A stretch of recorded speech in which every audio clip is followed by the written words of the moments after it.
Salut à tous, on se retrouve pour le 5e épisode de BiblioRun. On va commencer par un nouveau produit qui vient d'arriver, qui s'appelle Forest. Forest, c'est un magazine, ou plutôt un MOOC, un mélange entre un magazine et un bouquin.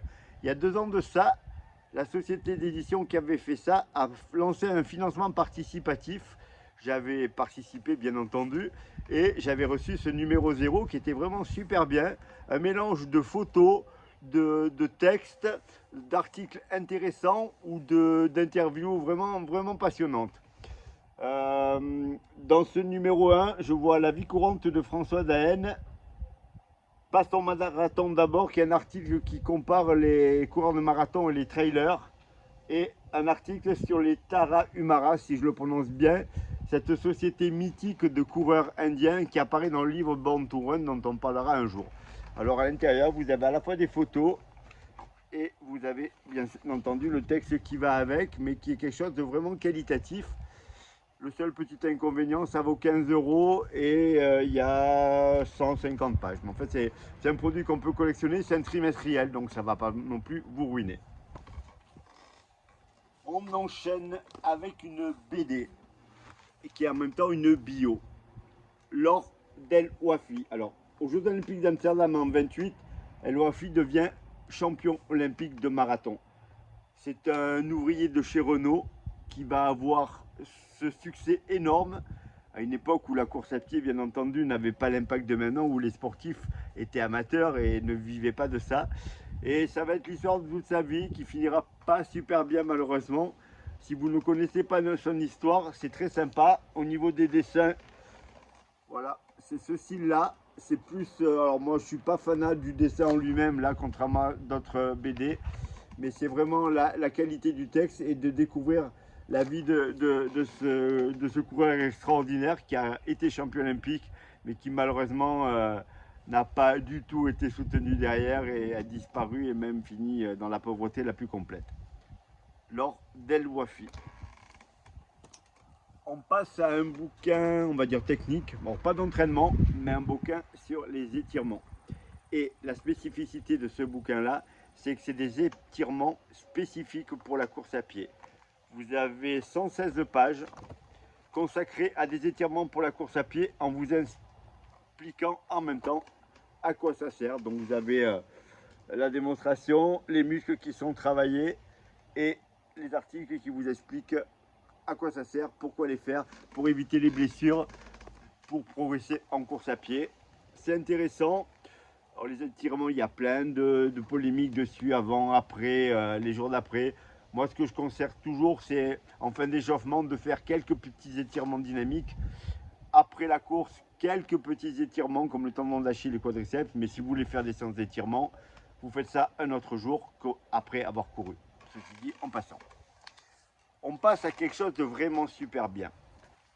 C'est un bouquin que vous trouverez peut-être que d'occasion. Je vois que le prix est en francs, donc c'est pas évident. Ça s'appelle La saga des pédestrians.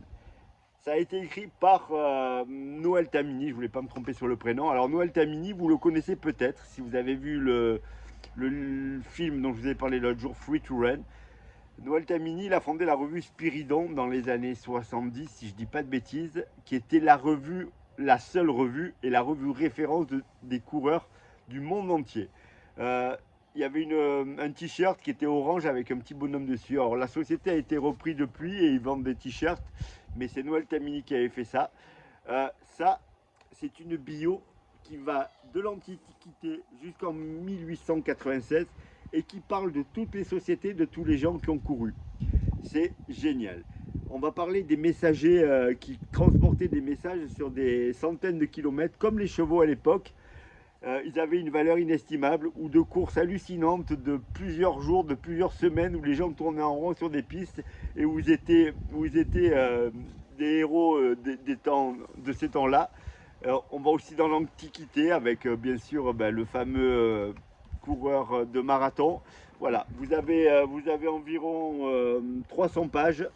Alors avec quelques illustrations, des choses comme ça, parce qu'il y avait également des nanas, il y avait un peu de tout. Et vraiment, c'est quelque chose qu'il faut avoir lu. Si vous aimez la course à pied, vous allez avoir vraiment un historique complet de l'Antiquité jusqu'au début du siècle. Alors il y a un tome 2 qui est paru, qui est la suite, où il aborde plus la course moderne. Le tome 2 est sympa, mais celui-là est génial. Donc je vous le conseille vraiment.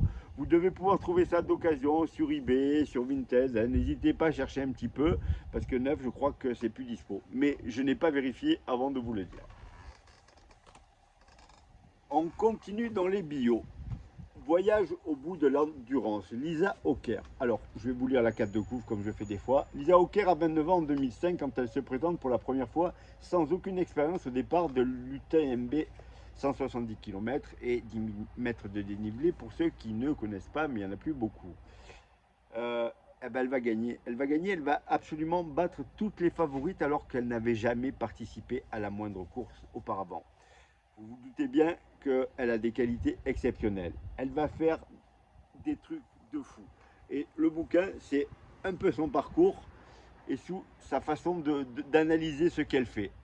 C'est quelqu'un qui va faire la traversée de l'Himalaya, qui va faire des trucs dans les Alpes, qui va faire aussi un record sur 24 heures de course à 247 km, si mes souvenirs sont bons. Plus de 10 de moyenne, c'est une performance extraordinaire, notamment pour une fille.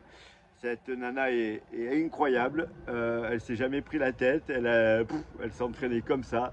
Vraiment une bio géniale à lire. Collection Paulsen, toujours pareil, les livres à bord rouge comme ça. Alors, chaque fois qu'ils font quelque chose, c'est top. J'en ai pas mal. J'ai tout ce qui est sorti en course à pied là-dessus. Si vous êtes passionné d'escalade, ce qui n'est pas mon cas, vous avez beaucoup de bouquins sur l'escalade aussi dans cette collection. Vraiment, que de la qualité. Je vous recommande et la collection et donc ce bouquin, Voyage au bout de l'endurance, la vie de Lisa Ocker.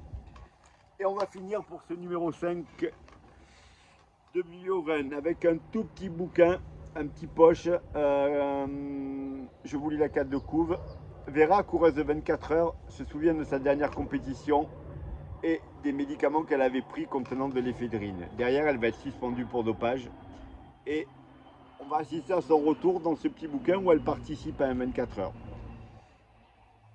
C'est un bouquin qui est très dur parce qu'il aborde plein de sujets. Alors un petit peu le dopage, mais aussi la condition de la nana et les rapports qu'elles peuvent avoir dans le milieu sportif avec des hommes malfaisants.